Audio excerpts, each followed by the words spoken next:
sakripisyo ng ating Panginoon sa Kristo. Tama po ba? Meron pang iba nagpe-penitensya at lalo na, pagka darating yung Biyernes Santo yata ba yun, magpapapako sila ng Diyos. Sapagkat yun ay isang daan ng kanilang sariling kaparaanan upang matanggap daw nila, di umano, ang kapatawaran sa kanilang mga kasalanan. Mga kapatid, ang ginawa ni Kristo sa krus ng Kalbaryo ay sapat para sa ating kapatawaran sa lahat. Kailangan lang natin ay pananampalataya sa Kanya.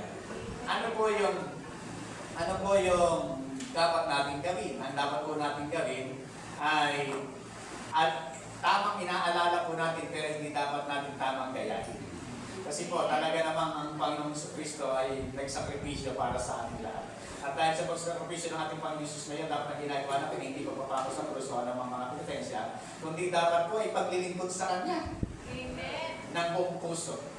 Sapagkat yun po ang isang hindi naman natin maibabayad. Baka nakakasukli-sukli lang ng konti, mga kapatid, sa Kanyang ginawa para sa atin. Yun po yung isang paglilingkod na nais po ng Diyos para sa gagawin po natin. Nang tanggapin po natin ang ating Panginoon Jesus sa ating mga buhay, tayo po lahat ay mayroong tinatawag na buhay na walang hanggan. Kaya ngayon po, ito po yung ipapakita natin dahil kay Kristo, tayo ay mayroong eternal life. Mga kapatid, ang buhay na walang hanggan ay hindi kagaya ng paniniwala ng iba na kapag ikaw ay namatay, saka mo palang mararanasan. Para bang namatay ka, tapos, namatay ka na, ito na yung langit, ito na yung buhay na walang hanggan mo, ganda na.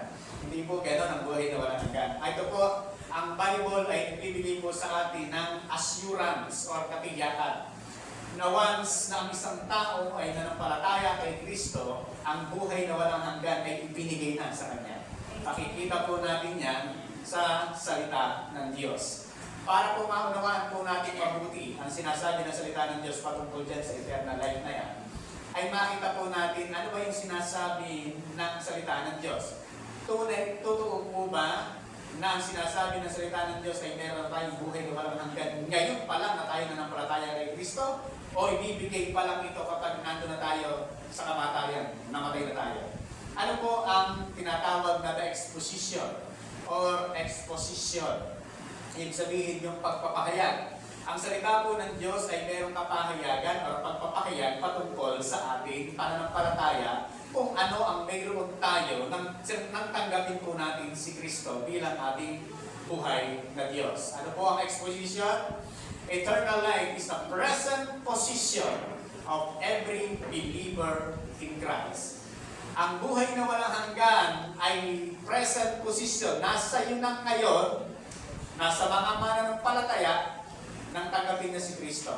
Sino po rito ang nanampalataya kay Kristo? Sa ginawa ng Panginoon Jesus. Ibig sabihin, ikaw ay meron ng buhay na walang hanggan. Yung buhay na walang hanggan ay is already existed sa iyo, sa iyong buhay. Kaya hindi ka nangangani-ngani, matatakot. Paano kayo? Naku, pag namatay kaya ako, saan kaya ako mapupunta? Kaya marami pong mga takot na tao. Kasi hindi niya alam kung siya'y mamatay, kung saan siya mapupunta. Baka nga ikaw ng impyerno, hindi lang mapunta. Mga kapatid, ito yung katiyakan na tinuturo sa atin ng salita ng Diyos. Na ang taong na kay Kristo, once natanggapin mo si Kristo, ikaw ay may buhay ng walang hanggan. Amen. Nasa iyo na yun. Of course, mga kapatid, this is spiritual. Yung itong ating katawan, sabi ng salita ng Diyos, mamugay-ulisa, di ka po. Ang sinasabing buhay na walang hanggan ay spirit na meron ka. Yun yung buhay na walang hanggan. Ang tawag doon ay Zoe. Ang Zoe po ay Greek. Ang ibig sabihin ay eternal life. Kaya kailangan meron kang Zoe. Yun po yung buhay. Yung Zoe, ang meron lang Zoe, C-O-E, ang meron lang po niyan ay ang mga taong nanampalataya kay Kristo. Kapag wala kang Zoe, buhay na walang hanggan po yun. Pag wala ka nun, wala. Saan ang punta? Papahamakan ang punta po niyan. Pakikita po natin sa salita ng Diyos bakit eternal life is the present position of every believer in Christ. Ang sabi po ng Bible sa John 3. 36 po mga kapatid, hindi John 3:16. John 3:36. Whoever believes in the Son has eternal life. But whoever rejects the Son will not see life, but God's wrath remains on him. Tingnan niyo po, ang sino man na nanampalataya, naniwala kay Kristo, ay mayroon. Mayroon na. Tama po ba? Eternal life.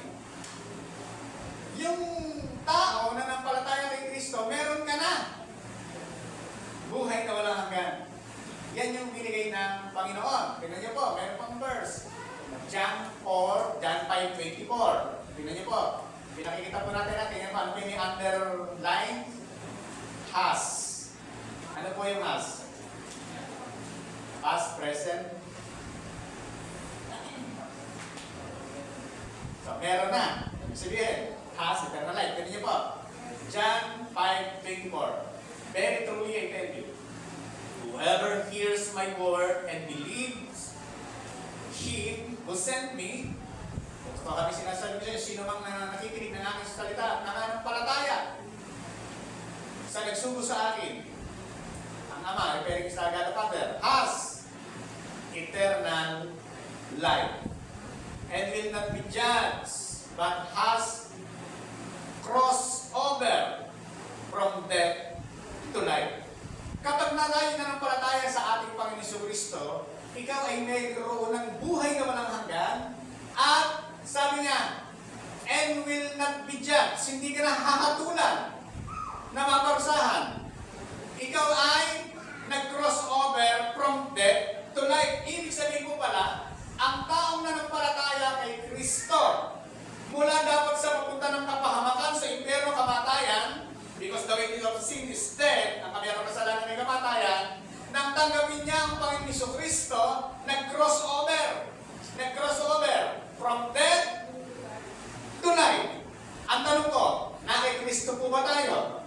O from death, sa kamatayan, nang wala pa tayo kay Kristo, nag-cross over. Saan? Sa buhay na walang hanggan. Ano po yung crossover? Crossover is metabaino. Ang ibig sabihin po ng crossover sa Greek word ay metabaino. Ang ibig sabihin ay change place. From here to there. Yun po yung sinasabi na salita ng Diyos, nag-crossover. Inilipat na. Kaya ikaw na kay Kristo, ikaw ay tagalangit na. Ikaw ay may buhay na walang hanggan, hindi ka na tagalupa, ikaw ay tagalangit na. Hindi ka kumakain ng mga bagay ng lupa. Ano po ba yung mga makamundong gawain? Yan po ang ibig sabihin po ng makalupa. Makamundong gawain. Kundi ikaw ay tagalangit. Ang mga bagay na kinakain mo, pinapapasok mo sa iyong espiritu ay mga bagay na panglangit at hindi bagay na panlupa. Hindi ka umi-steady sa mundong ito na yung mga bagay sa mundong ito ang yung hinahangan. Hindi ko sinasabi masama magkaroon ng mga bagay sa mundong ito, okay po yun. Yan ay pagpapala ng Diyos. Pero kapag nanapili ka na lang dyan, sa Sodoma, asawa kami Lot, mga kapatid, magiging haliging kasing ka na lang dyan. Kaya kailangan mag-crossover mula dito sa hindi mo pa nakilala si Kristo at nakilala mo na siya, ikaw ay meron ng buhay na walang hanggan. Change place, metabaino. Ikaw ay nagbago na ng lugar. Mula sa pamahakan, ikaw ay dinala sa kaligtasan, papunta sa langit. Kaya ang destinasyon ng mga taong na kay Kristo ay langit, mga kapatid. Kaya po, sabi pa ng Bible, very truly I tell you, the one who believes has eternal life. Tingnan niyo po yung paulit-ulit na sinasabi? Lahat ng nananampalataya ay mayroon ng buhay na walang hanggan. Has eternal life, has eternal life. Yan yung sinasabi namin sa salita po ng Diyos. Konbensido po ba kayo mga kapatid? Amen. Na meron na kayong buhay na walang hanggan ngayon? Amen. Kapag kayo ay namatay, alam niyo sa langit ang punta natin. Amen. Sapagkat tayo ay may buhay ng walang hanggan. Kailangan tayo po ay confident dito. Sapagkat ang sinasabi po ng salita ng Diyos, 1 John 5:11 to 13 ay ito. And this is the testimony, ito po ang patutuwa ni Juan. God has given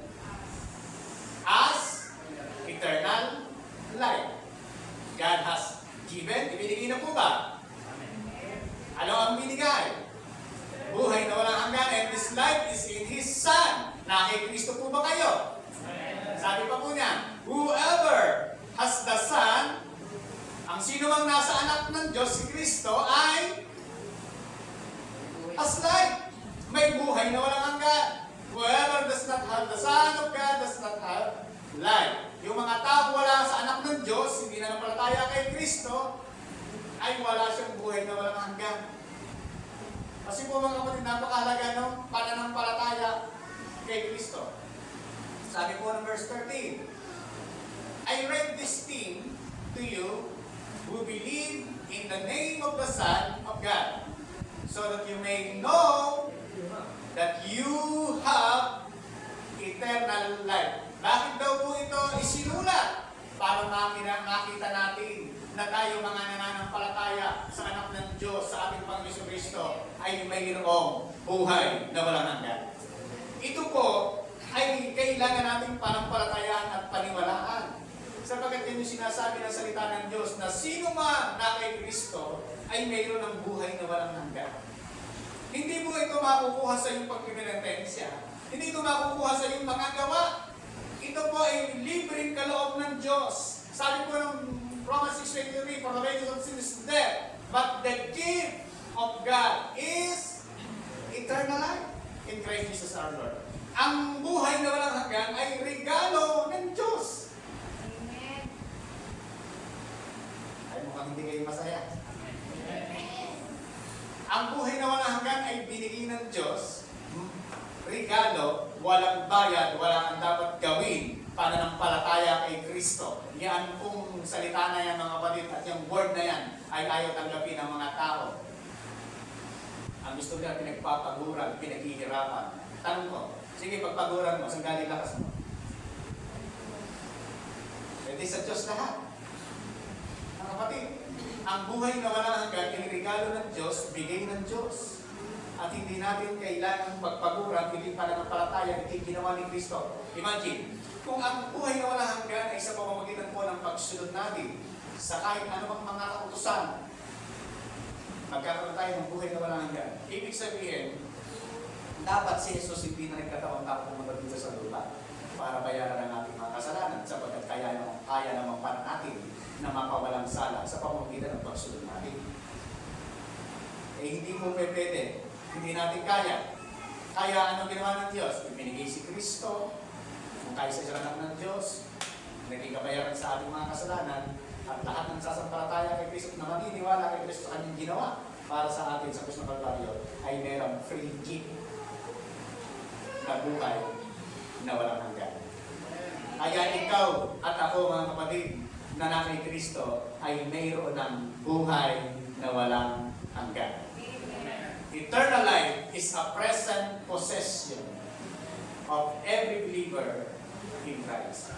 Naniniwala po ba kayo dyan? Amen. Ikaw ay may buhay na walang hanggan dahil kay Kristo, dahil sa ginawa ng ating Panginoong Hesus. Ngayon pa lang, nang tanggapin mo ang Panginoong Kristo sa iyong buhay, ikaw po ay meron ng buhay na walang hanggan. Nag-e-exist na sa iyo. Meron ka ng buhay na walang hanggan ngayon. Pinaniniwalaan niyo po ba yan? Amen. Ang kailangan po dyan, paniwalaan, panampalatayahan. Eternal life is a present possession of every believer in Christ. Tayo po mag-closing prayer na.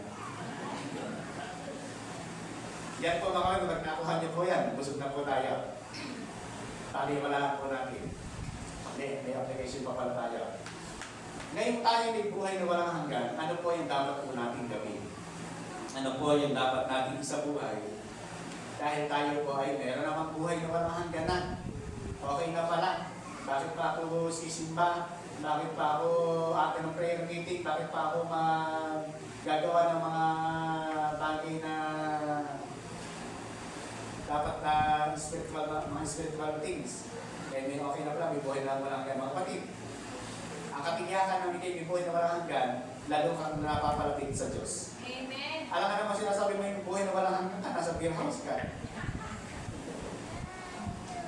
Ang buhay na walang hanggan ay napapatunayan sa ating ginagawa sapagkat ang salita ng Diyos ay nasa ating puso at ito'y nag-uudyok sa atin upang gawin yung mga bagay na tamang gawin. Ano po yung dapat natin gawin? Mga kapatid, dahil ikaw ay may buhay na walang hanggan, una, live peacefully, assured of your salvation. Mamuhay ka ng mapayapa sapagkat sigurado meron kang kaligtasan. Hindi ka nababalisa, hindi ka natatakot. Ano man ang mangyari, panatag ka. Ano man ang mangyaring panahon, panatag ka. Ano man ang mangyari sa pagkakataon, ano man marinig mo sa balita, panatag ka. Ikaw ay peaceful. Amen. Meron kang kapayapaan sapagkat ikaw ay sigurado sa iyong buhay. Eh, hindi naman tayo tagalupa. Amen? Tayo ay tagalangit. So dahil tayo tagalangit, ipanatag mo ang iyong loob. Ano man ang mangyari sa mundong ito, ikaw ay ligtas. Amen. At may buhay na walang hanggan kay Kristo. Sabi po, knowing you have eternal life means, ang ibig sabihin na ikaw ay may buhay na walang hanggan, you can live each day with peace, free from fear, secure in the unchanging promise of your eternal salvation. You can live each day with peace, free from fear. Wala kang takot, may kapayapaan ka. Nananangan ka sa seguridad na mga pangako ng Diyos sa buhay mo. Yan po ang ibig sabihin na ikaw ay secure, na ikaw ay mayroong mabuhay ng mayroong kapayapaan sapagkat dahil kay Kristo, ikaw ay sigurado, ikaw ay may kapayapaan, ikaw ay wala kang takot, wala free from fear, and secure saan? Sa unchanging promise of your eternal salvation. Yan ang nagpapasigurado sa atin. Sabi po ng Philippians 1:6, being confident of this, that he who began a good work in you will carry it on to completion. Ano po ang ibig sabihin po niyan? Maging panatag ka sapagkat ang lahat ng magandang bagay na pinasimulan sa iyo ng Diyos ay kanyang lulubusin hanggang sa ito ay maging kumpleto. Yung po bang makilala natin ang Panginoon Jesucristo bilang ating Panginoon at ating tagapagligtas ng buhay ay magandang bagay. Yes, magandang bagay po. Pero mga kapatid, take note, hindi lang yung magandang bagay na yun ang ibinigay ng Diyos. Sabi niya, ipanatag natin ang ating kalooban sapagkat ang magagandang bagay na ginawa ng Diyos, yung pinasimulan ng magandang bagay sa atin, ano sabi niya? Ito'y kanyang lulubusin, kukumpletuhin, hanggang until, hanggang sa pagdating ng ating Panginoon Kristo. Ibig sabihin, dumating na po ba ang Panginoon Jesus? Ay, wala ka usap. Dumating na po ba ang Panginoon? Wala pa. Ibig sabihin, yun daw magandang bagay na pinasimulan ng Diyos sa iyo, lulubusin po niya hanggang sa pagdating ng ating Panginoon Jesucristo. Ibig sabihin po niya, ipanatag natin ang ating loob, kailangan tayong maging panatag, peaceful, sapagkat lahat ng magandang bagay na ginawa ng ating Panginoon Jesucristo ay kanyang lulubusin hanggang sa pagdating ng ating Panginoon Jesus. Kung nung unang tinanggap mo ang Panginoon Jesucristo, isang magandang bagay na pinasimulan sa iyo ng Diyos, lulubusin po niya yan. Lulubusin po niya yan. Lulubusin po niya yan hanggang sa pagdating ng ating Panginoon Jesucristo. Hindi pa dumadating ang ating Panginoon Jesucristo. Pero naniniwala ako, nilulubos, kinukumpleto ng Diyos yung kanyang magagandang bagay na pinasimulan niya sa ating mga buhay. Amen. Lahat ng magagandang bagay na pinasimulan ng Diyos sa ating buhay, nilulubos po niya yan. Hanggat hindi pa dumadating ang ating Panginoon Jesus, mga kapatid, maniwala ka. Lahat ng magandang bagay na yan ay lulubusin ng Diyos sa ating buhay hanggang sa dumating ang ating Panginoong Jesus. Kaya ano dapat na gawin? Live peacefully, assured of your salvation. Mabuhay ng mapayapa sa kabila ng maingay na mundo, sa kabila ng maingay na politika, sa kabila ng maingay na balita. Mga kapatid, live peacefully. Gusto niyo pong mamuhay ng mapayapa? Huwag kayong sumausaw sa awayan ng mga politiko. Mamumuhay kayo ng payapa. Ipanalangin natin sila. Amen. Yun po ang isang bagay na magagawa natin sa kanila. Ipag-pray na mamamatay ng lahat ang kanilang lumang pagkatao at mabuhay sila kay Kristo. Amen po ba lang?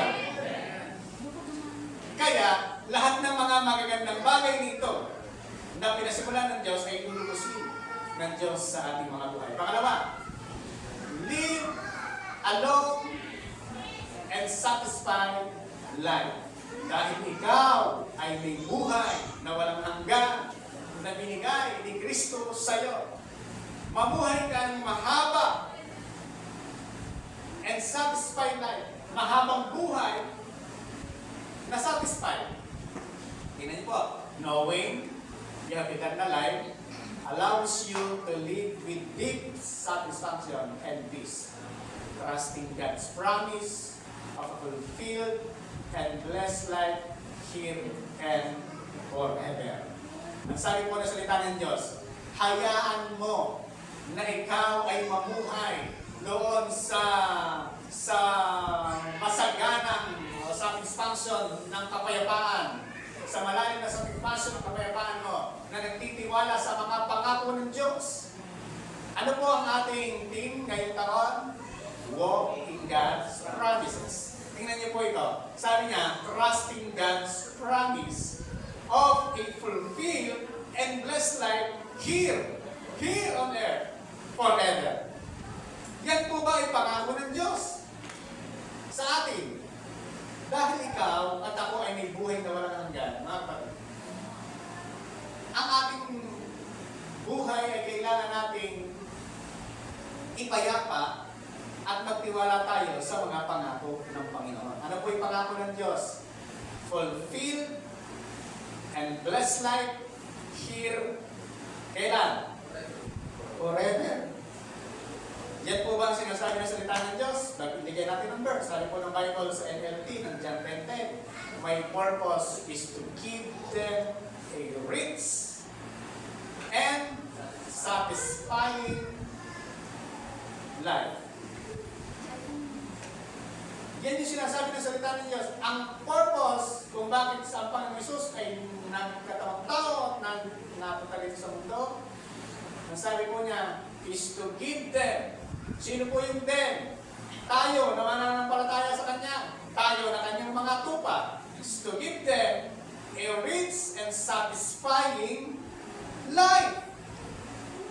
Yan po ang gusto ng ating Panginoon Hesus. Yung buhay natin ay nasa-satisfy. At tanong ko po mga kapatid dito, satisfied na po ba kayo sa buhay niyo? Na yan? Or meron pang hinihintay na gagawin ng Diyos sa iyong buhay? Hindi pa tayo satisfied sa buhay natin na ito, mga kapatid. Meron pang nakalaan ang Diyos na sukdulan sa buhay po natin. Any po ba? My purpose is to give them a rich and satisfying life. Yan yung sinasabi po na sa Diyos, rich and satisfying life. Bakit po sinasabi po ng salita ng Diyos yan sa atin? Sapagkat ang nais ng Panginoon, live a long and satisfying life. Ecclesiastes chapter 3 verse 13. That everyone may eat and drink and find satisfaction in all his toil. This is the gift of God. Ano po yung regalo ng Diyos? Sabi niya, that everyone may eat and drink. Ikaw man ay kumakain, umiinom. Ikaw ay nakatagpunan ng satisfaction sa iyong trabaho. This is the gift of God. Alam niyo po ba ang trabaho ay regalo ng Diyos? Alam niyo po, nang likhain ng tao, may trabaho na. Ang sabi po ng salita ng Diyos, nung likhain ng tao, nilagay ng tao, nagsabi ng Diyos, ano inutuloy sa Kanya? Pamahalaan mo. Yung po bang sinabing pamahalaan, kailangan mo magtrabaho? Ay, wala ata akong kausap dito. Pagka sinabing pamahalaan mo yan, magtatrabaho po ba kayo? Kaya ang sabi ng salita ng Diyos, ito ay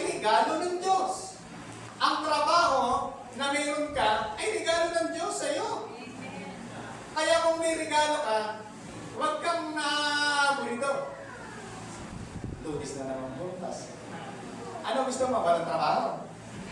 Pagka naman wala kang trabaho, nagre-reklamo ka rin. Wala na akong trabaho. Kaya yung trabaho, sabi na salita ng Diyos, satisfaction in all His toils. Satisfy sa lahat ng iyong mga gawa, ng iyong trabaho. This is the gift of God. Regalo ng Diyos. Ang trabaho meron ka, ibigay ng Diyos din sa'yo. Pamahalaan mo. Iyan po sinasabi. Ganyan po. Ano pa po sinabi niya? Ecclesiastes 5:19. Moreover, when God gives someone wealth and possession and the ability to enjoy them, to accept their lot and be happy in their toil, this is a gift of God. Tingnan niyo po when God gives someone, ano po yung binigay? Wealth and possession. Nang bigyan ka ng Diyos ng kayamanan at maraming possession, pag-ari-arian. And the ability, ano ang kailangan? Kailangan mo daw i-enjoy. Kailangan mo i-enjoy. Kung ikaw ay mayroong trabaho, mayroong kang yaman, mga kapatid, enjoy. I-enjoy mo, sabi ng salita ng Diyos. Enjoy. Sino po ba nagsasalita? Sino po ba nagsasalita dyan? Sa Ecclesiastes. Si Haring. Si Solomon, di ba po ba? O si Solomon po ay mayaman. Ang yaman po niya.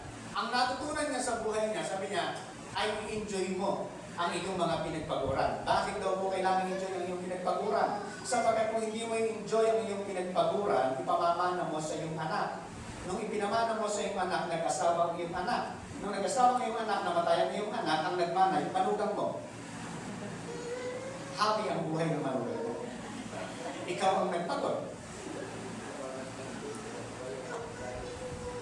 Kaya po mga kapatid, ini-enjoy mo dapat. Kailangan yung buhay, kailangan ikaw, yung buhay mo, tinitrip mo man lang. Mga tatay, mga nanay, puro kayo trabaho. Mag-SM muna kayo. I-enjoy niyo yung mga pinagtrabahuhan niyo. Ano? Ang nakikita niyo kasi sa bahay, yung tigas ng ulo ng anak mo, yung apo mo, kasama yung ganito. Mga kapatid, mag-enjoy ka rin. Mga tatay, yung mga nanay, ilabas niyo. Ay, si Mrs. Toy, nakikinig. Mamaya, sabihin sa akin. Tama mo ba mga kapatid? Paminsan-minsan, itinitrip natin. Alam niyo na napakasaya natin nung nag-tayo ng sine, ano? Ay, hindi po kayo Larry nasa maron. Napakasaya, no? Ano po ba kayo, no? Hala, kami mga tatay, ano? Kaya boy na yan. Kaya meron ba kasama ron? Itinrip namin ang aming mga sarili. Masaya din yung aming mga misis. Kahit sila gumastos. Kaya ano gagastusin namin? Nasa kanila kabangyaman. Dati kami ay conqueror. Kaya nung nag-asawa kami, meron palang more than conqueror. Lahat ng nasa amin, kinukuha na nila. Paano pa mangyayari dyan? Kaya, yun, ganun na nga. Sila na talaga mag-titreat sa amin. Ano po ang pinupunto? Sabi na Haring Solomon, kailangan i-enjoy. Magulo na nga ang mundo. Hindi ka pa mag-i-enjoy sa buhay mo. May Diyos ka. Come on, church. Meron tayong Diyos. Hindi tayo kailang kung ano pananaw ng mundo, ganun din ang pananaw natin. May Diyos tayong buhay at lahat ng pagpapala na binigay sa atin ng Diyos is for our enjoyment. Sabi ng Bible, to accept their lot and be happy in their toil. Maging masaya tayo sa ating mga pinagpaguran sapagkat ito ay regalo ng Diyos. Amen. Yan po sinasabi. Kaya mo lagyan po natin NLT. Ito maganda yung study ng NLT. And it's a good thing to receive well from God. Magandang bagay yung pagkatanggap ng mga yaman galing sa Diyos. And the good health to enjoy. Good health to enjoy. Kaya meron tayong malusog na katawan. Sabi ba? To enjoy. Kailan ka pa mag-i-enjoy pagka mahina ka na? Gusto mo makit ng bundok, hindi na makakayat. Marami na sumasakit. Ngayon pala, mag-hiking na tayo. Hallelujah. Kaya bumarang, gano'n. Maganda kalawin pag nasa taas. Sabi pa sa kanila, good health to enjoy. Kaya ka merong good health to enjoy. Mag-i-enjoy ka pa ba pagka ikaw ay marami na sumasakit sa katawan mo? Pag marami ng bawal sa iyo, ang doktor, mag-i-enjoy ka pa ba ron? Eh lahat binawal na. Sabi nga ng suma total, ang kakainin na lang daw niya, nilagang patuloy. Suma total. Sabi ng tao ng nagsalita na yan, grabe naman pala. Ang suma total ng kakain ko, nilagang patuloy na lang. Kapag kakainin ko na yung lahat, mamatay na ikaw kung masarap. Ang tanong ko, bakit pa pinagbawalan ng doktor? Kasi, sumobra. Kaya nga sabi, eat moderately. Kailangan patikim-tikim lang kasi masarap pag lumasa natin. Hindi, alam niyo po, sabi na sa tanong Diyos, bawal din yung matakaw. Bawal, wag kang masiba. Sabi na, ha? Sabi ni Haring Solomon din yun. Bawal po yun. Kaya, pagkakainan, kung ikaw'y nauna, alalahanin yung iba. Tama mo mga kapatid? Kasi sabi po rin sa luna, bakit may good health? To enjoy. Makakapag-enjoy po ba tayo pagka hindi na maganda yung kalusugan? Kahit gaano karaming pagkain dyan, gaano maganda yung tanawin dyan, hindi mo nga naman mapuntahan, hindi ka makakapag-enjoy. Eh meron pa ng buhay na walang hanggan. Tama na po ba ron? Yung magkawin papayag mga kapatid, ang sabi ni Haring Solomon ng Bible ay ganito. Yung wealth na galing sa Diyos at yung good health is para sa enjoyment. To enjoy your work. Ano, adat po ba kayo? To enjoy your work and accept your lot in life. This is indeed a gift from God. Regalo ng Diyos. Yung trabaho, wealth, health, good health, regalo ng Diyos. I-enjoy. Kailangan ini-enjoy, mga kapatid. Amen? Bukas po, birthday ko. Hindi ko pinaririnig sa inyo, ha? Lord, bukas po, birthday ko. Hindi po kayo sumama sa swimming. Hindi na pagkakataong i-enjoy niyo po sana ang buhay niyo, eh. Di ba po, mga kapatid? Ay, maraming salamat po. Ano-ano po sa lahat ng mga naghanda, nagpagal. Ina-appreciate ko po lahat ng inyong mga ginawa po na yan. Alam po, ginawa po ninyo yan dahil sa Panginoon. Maraming pong salamat sa inyo. Okay, dito natin, pakapagpapasabi ko. Lahat daw po ito, mga kapatid, ay regalo ng Diyos sa atin. Psalms 91 verse 15. With long life, I will satisfy him. Sino po ang nagsasalita? Ang nagsasalita po ay ang Diyos. Sabi niya, with long life, I will satisfy him. Ang bibigay ng Diyos sa iyo at sa akin at sa ating lahat ay mahabang buhay. At hindi lang basta mahabang buhay, pero din mahaba ang buhay na nagdurusa. Ang sabi sa ng Diyos, mahabang buhay with satisfaction. And show him my salvation. Awit 118 verse 17, I will not die, but live, and will proclaim what the Lord has done. Ang sabi po niya sa Lord, I will not die, but live. Everybody say, I will not die, but live. Parang gusto nang mamatay ng iba. Yung kumbinsido ikaw ay talagang gusto mo pang mabuhay. Sabihin mo yung naka-red letter na yan. Okay, go! I will not die, but live. Isa pa, I will not die, but live. Tayong lahat, sabi natin sa declaration, kaya yung sinabi ng awit, I will not die, hindi tayo mamatay, tayo ay mabubuhay. Sapagkat punong-puno tayo ng kasaganaan at pagpapala galing sa ating Diyos. Amen! Ang biyaya ng Diyos ay patuloy po natin nararanasan sa ating mga buhay. Kaya will not die, but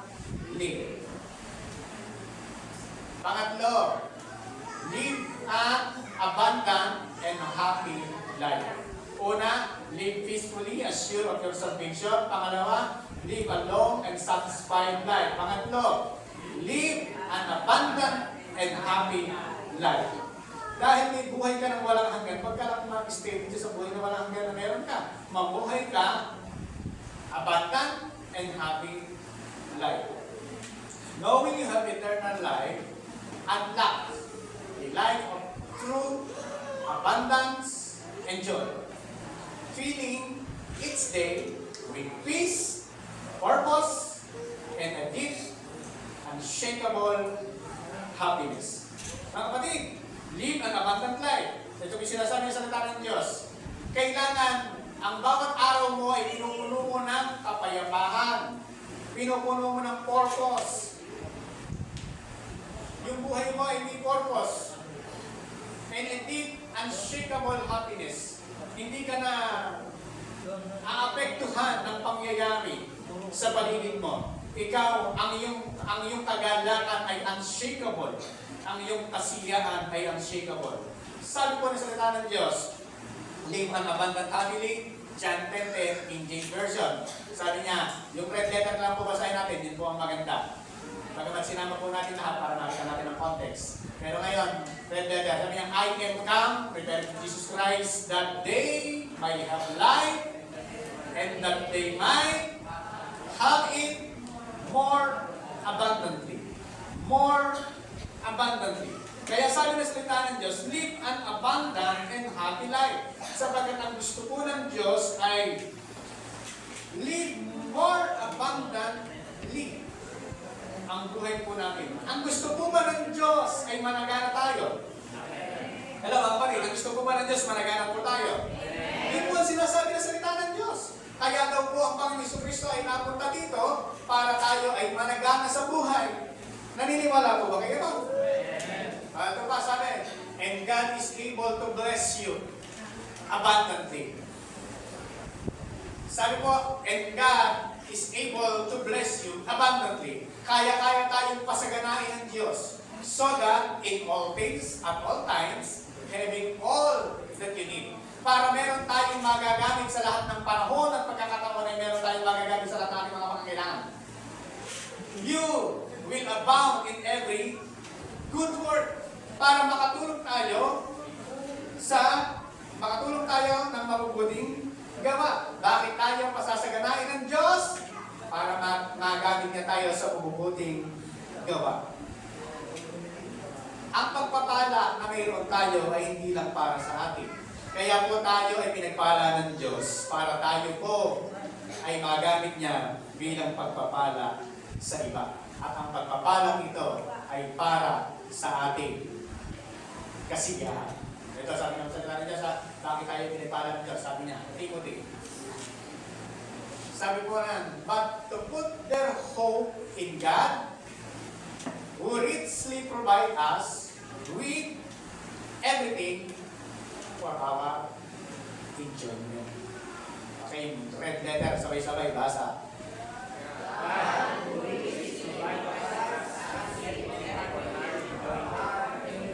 Tingnan niyo po yung pagpapala ng Diyos. Richly provide. Bakit napakasagana ng ibinibigay ng Diyos? Sabi po niyan, for our enjoyment. Kaya hindi masamang mag-enjoy sa buhay. Ang masama, gumawa ng masama. Pero mag-enjoy ka, galing ang iyong pinagpagawa, galing din sa Diyos, na hindi po masama yan mga kapatid. I-enjoy mo ang buhay na binigay sa iyo ng Diyos. Amen po ba ron? Amen. Ilan na ba? 4. Pang-4. Ito na po yata ang dulo natin. Dito na po tayo magtatapos. Malapit na po tayo magtapos. Hindi pa po tayo tapos. Live responsibly by sharing the gift of eternal life with the unsaved. Dahil may buhay na walang hanggan ka, huwag mo naman po sarilinin. Huwag naman po natin sarilinin. Ibahagi din po natin sa iba. Amen. Amen. Ibahagi din po natin sa iba. Knowing you have eternal life inspired you live responsibly by sharing this priceless gift with those who haven't yet received. Ibibigay po natin, isi-share natin ang regalo ng kaligtasan sa iba. Inviting them to the hope and joy found in Christ. Yan po ay isang bagay na dapat po natin gawin. Kasi po, tayo po ay may buhay na walang hanggan, i-share din po natin ito sa iba. Ay, alam na kami. Huwag po natin sinasarili yung buhay na walang hanggan na meron po tayo. I-share din po natin sa iba kung ano yung ating naranasan sa Panginoon. When blessing overflow, others are blessed. Kapag ang pagpapala ay nag-overflow sa buhay mo, yung iba na papahaginan din. And there is no greater blessing than eternal salvation. Yung eternal salvation na meron ka, yan ang isang greater blessing na meron ka na pwede mong ibahagi sa iba.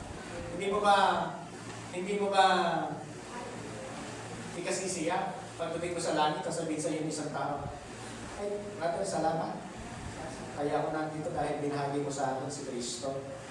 Maraming salamat. Hindi ako sana punta ko, pero ngayon, nandito ako dahil sa ikaw ay ginamit ng Diyos para ibahagi sa akin ang kaligtasan. Masaya po ba marinig pag pagkaman ng langit? Kung meron kang meron, kaya appreciate ka ng isang tao na nabahaginan mo ng salita ng Diyos. Hallelujah. Kapatid, sabi sa salita ng Diyos ito, but in your heart, revere Christ as Lord. Always be prepared to give an answer. Kapag may nagtatanong sa inyo anong pag-asa ng kay Kristo, laging maging handa sa pagsagot kung ano ang ginawa ni Kristo sa iyo.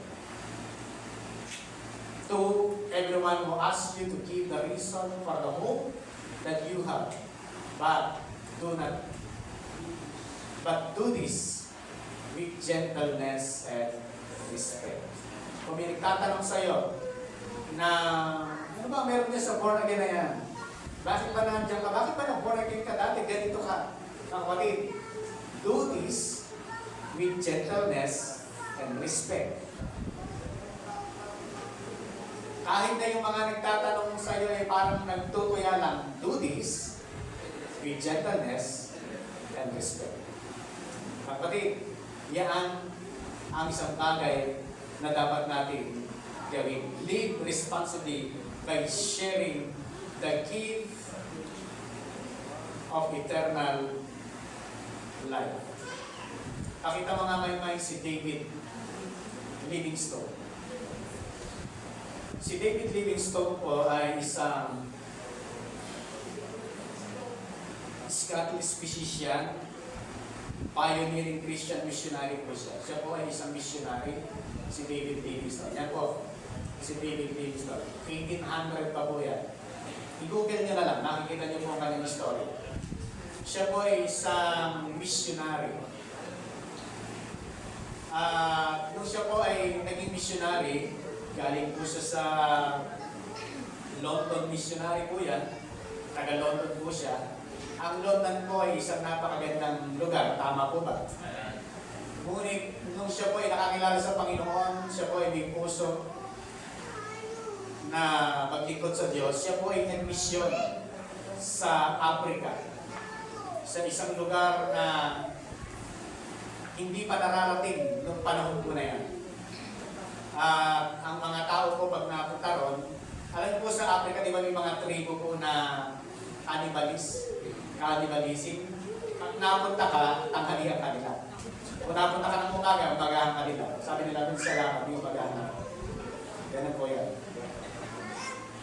Yun po ang pinuntahan nitong si David Livingstone. Pumunta po siya ron sa isang lugar sa Africa. At nung makita siya ng mga tribo, siya po ay hinuli. Dinakip po siya.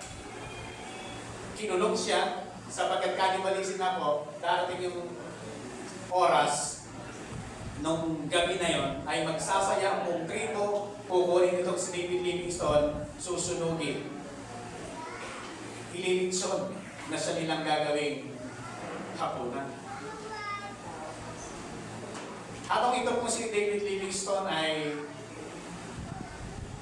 nandun sa kulungan, gawa ng kaya siya pupunta para mag-share ng salita ng Diyos. Ano ko muna? Pupunta ka ba ron? Mga danger zone. Yan po, si David Livingstone. Kung bakit natin istorya natin ngayon. Nakakulong po siya ron sa pinagkulong sa kanya. At habang nakakulong po siya ron, hinihintay niya yung oras na kukunin na siya para patayin at gawing hapunan itong mga tribo ito. Bago po yan, siya po ay nagsusulat ng meron siyang journal na para bang tawag doon. Meron niyang mga babae. Diary. Parang diary, nagsusulat siya na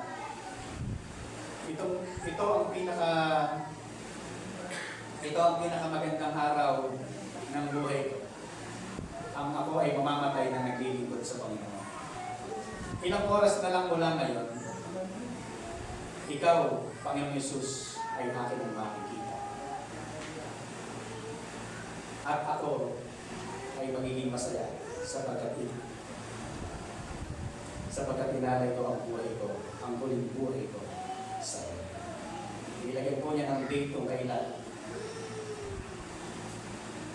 Yung oras po na yun. At habang hinihintay po niya yung oras, dumating yung alas 6, alas 7. Nagtataka siya, bakit kaya hindi pa dumarating dito yung mga leader na huli sa akin? Dumating yung alas 10, alas 9, alas 12, hintay siya ng hintay sa dadakit sa kanya. Walang dumatakot sa kanya. Dumating ang alas 5 ng umaga, walang dumatakot sa kanya. Alam niyo po mga kapatid,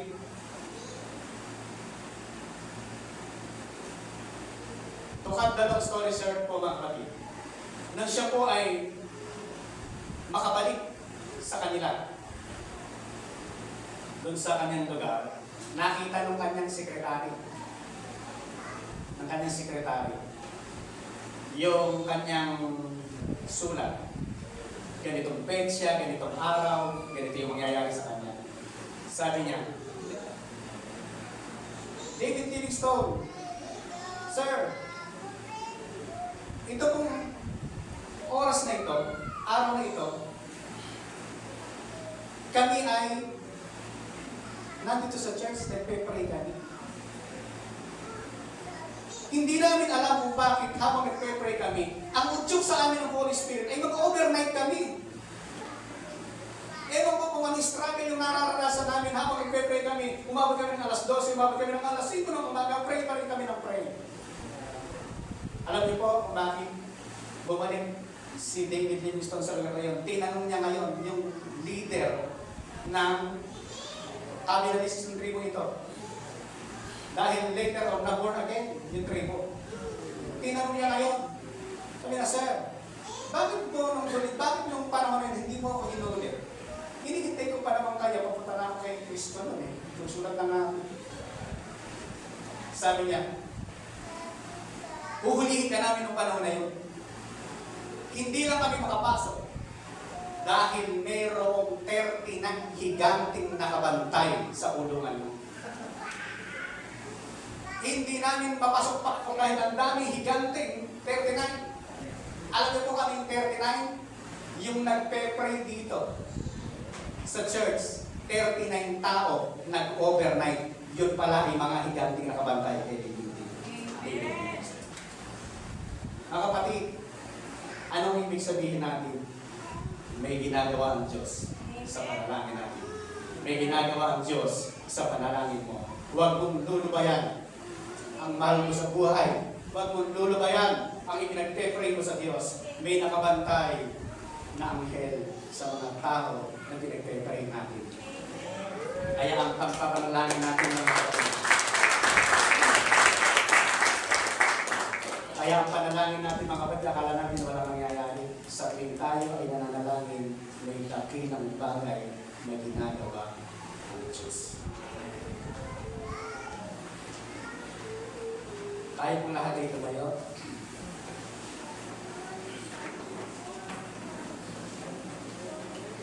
Sa oras na ito, sa mga bagay na inilalapit natin sa Panginoon, dahil tayo ay meron ng buhay na walang alam niyo pa mga kapatid, isang magandang bagay na maranasan na nagpapasaya sa atin. Yung mga pamilya dito, na nakakasama yung kanilang mga buong pamilya, napakasarap po sa pagkaramdam po. Nakikita ko yung mga pamilya rito, sila Kuya Oliver, si Kuya Boy, yung kanyang mga anak, nakakasama. Sila Kuya Roderick, Kuya Direk, yung mga tatay na yan, Kuya Rami. Yung bawat isa, na yung bawat pamilya kasama niya sa paglilingkod sa Panginoon, alam niyo po, napakasarap sa pakaramdam po. Mga kapatid, kung meron tayong kasama sa bahay, pamilya,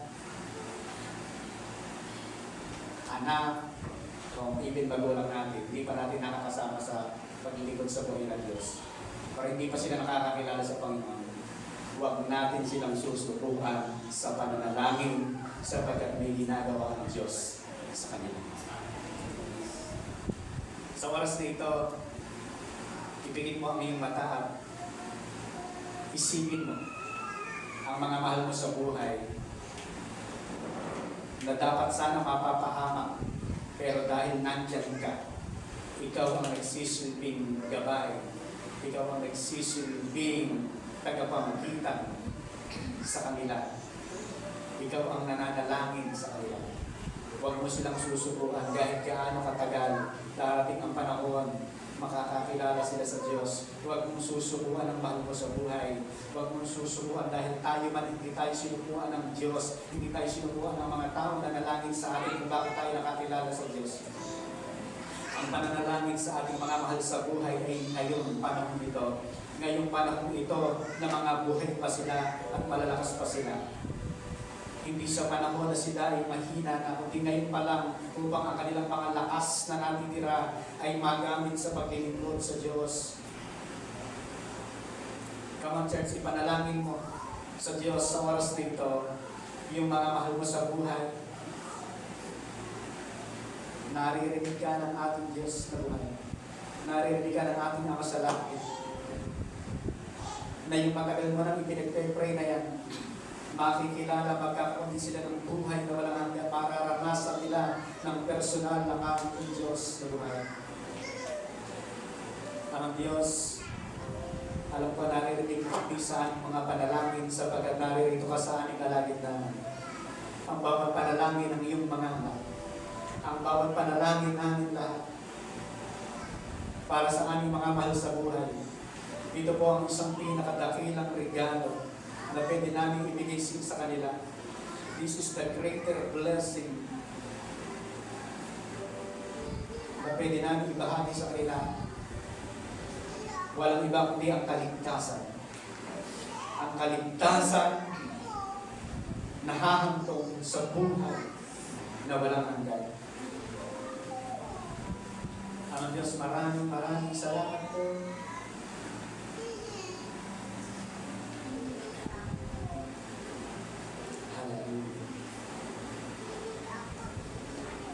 Hindi kami mapapagod na ilapit sila sa iyo.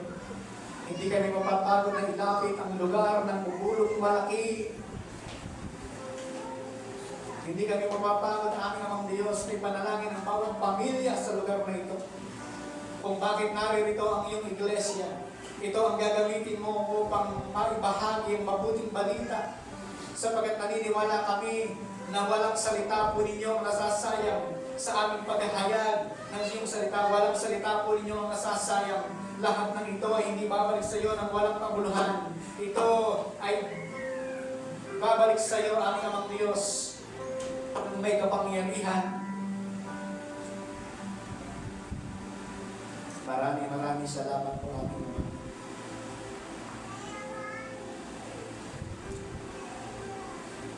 Hallelujah, Jesus.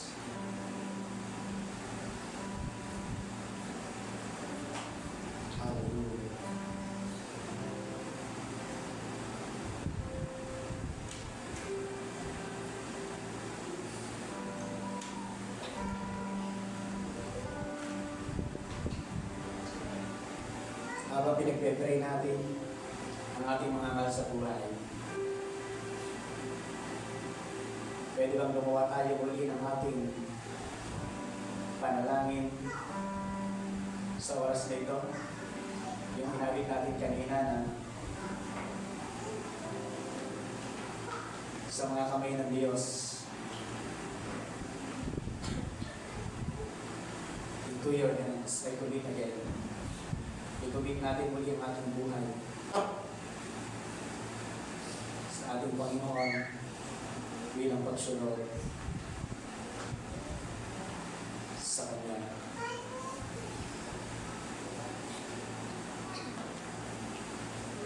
Gawin natin ang ating mga puso bilang panalangin po, mga kapatid. Gawin po natin ito bilang panalangin natin sa Diyos.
man, pumunta ka dito sa altar na ito, patunay na ikaw ay mag-aalay ng buhay at susunod kay Kristo.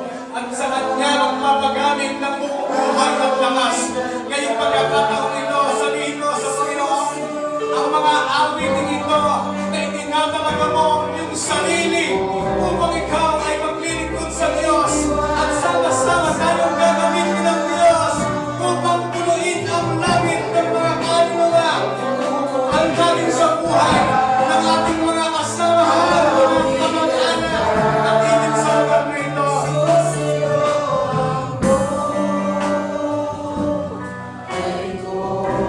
Kami naman, Diyos, dahil ito kami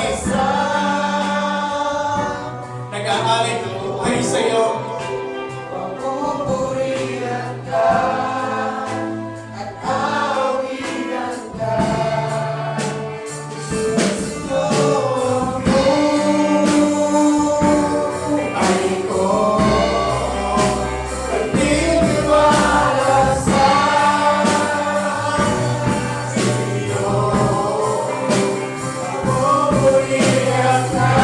Ang hangad natin magpapalala ang ating amang Diyos.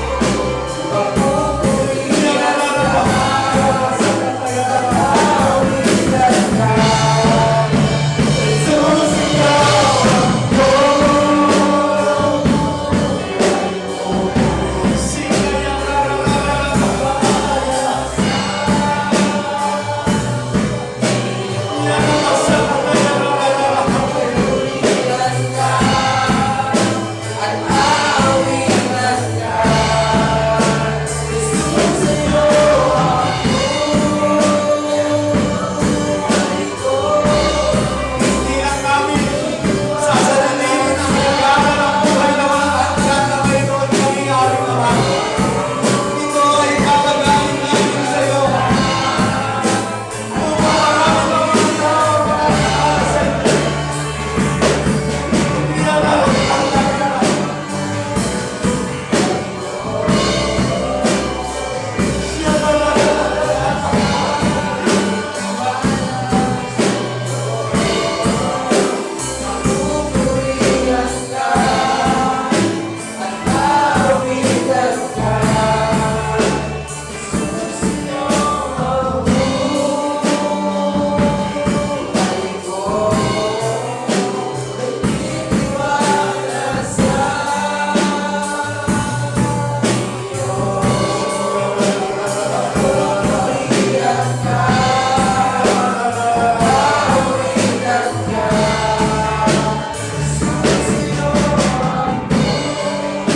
Inaalay namin ang aming buhay sa iyo, Ama. Bago inaalay ang buhay sa amin. Ang aming buhay ay tanggapin ko bilang mag-aalay namin sa iyo.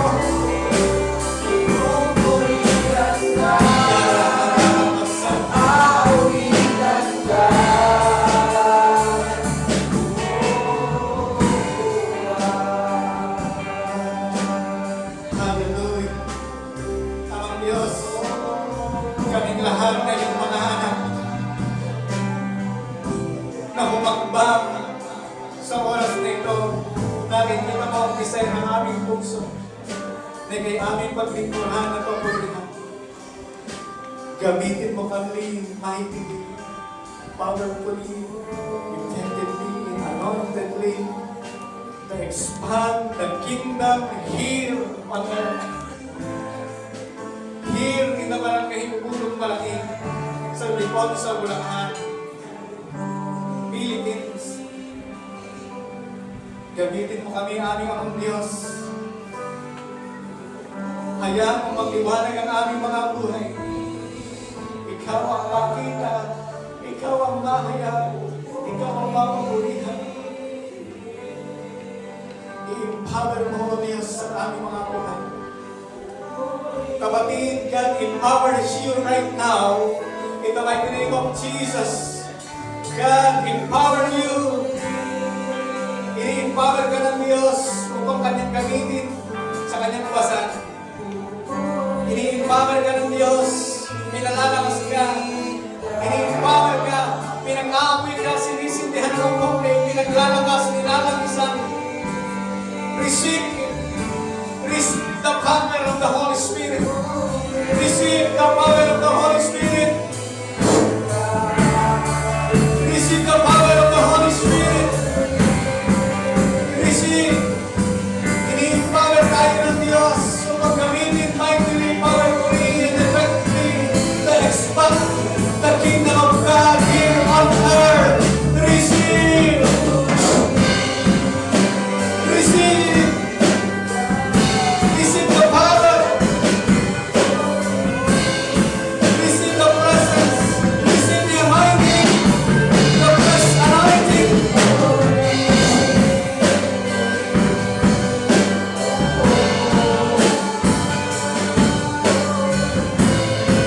Gumagawa ang Diyos ng himala sa iyong buhay. Bigla na nanghihina. Pinagagaling ang may sakit at karamdaman sa oras na ito. The Lord, our God is here. The Lord, our God is here right now.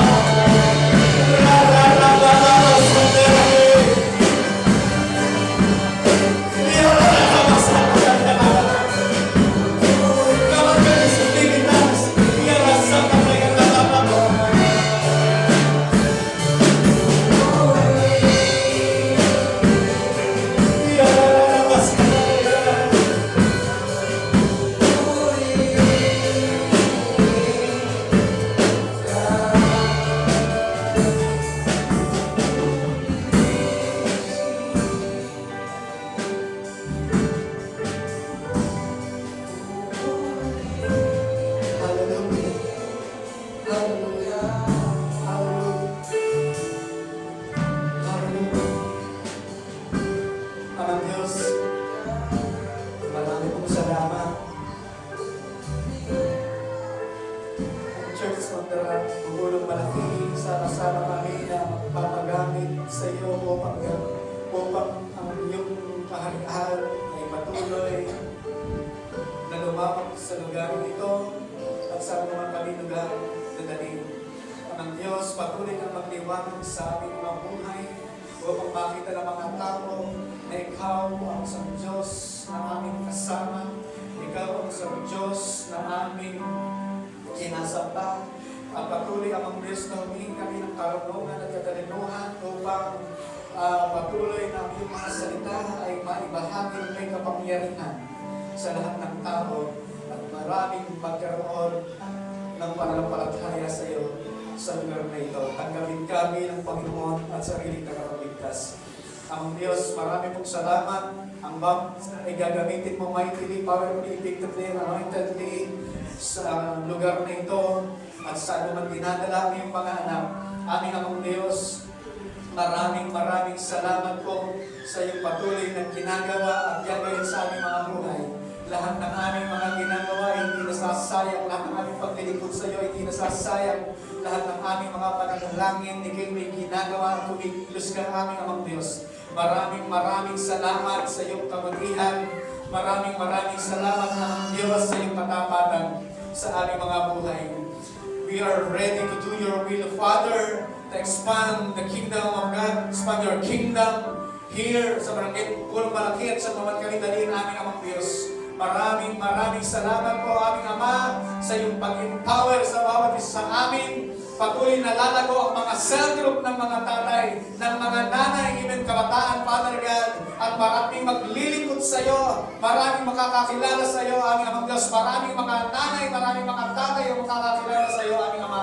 Ang kanilang mga pagtitipon ay mararanasan ng iyong presensya at makikita nila, Amang Diyos, na ikaw ay buhay sa aming kalagitnaan. Sa bawat pagtitipon namin, pinangahawakan namin ang iyong mga salita na ikaw ay nandoon sa aming kalagitnaan, aming Amang Diyos. Hallelujah, purihin ka at dakilain ka, aming Ama, sa aming mga buhay. sa iyong mga pagpapala sa buhay mo ng bawat isa sa amin. Ama, sa iyo namin maingat na ibinibigay yung papuri at pagsamba at pagluwalhati sa pangalan ng aming Panginoong Jesus, and everybody say, Amen and Amen. Hallelujah! Hallelujah!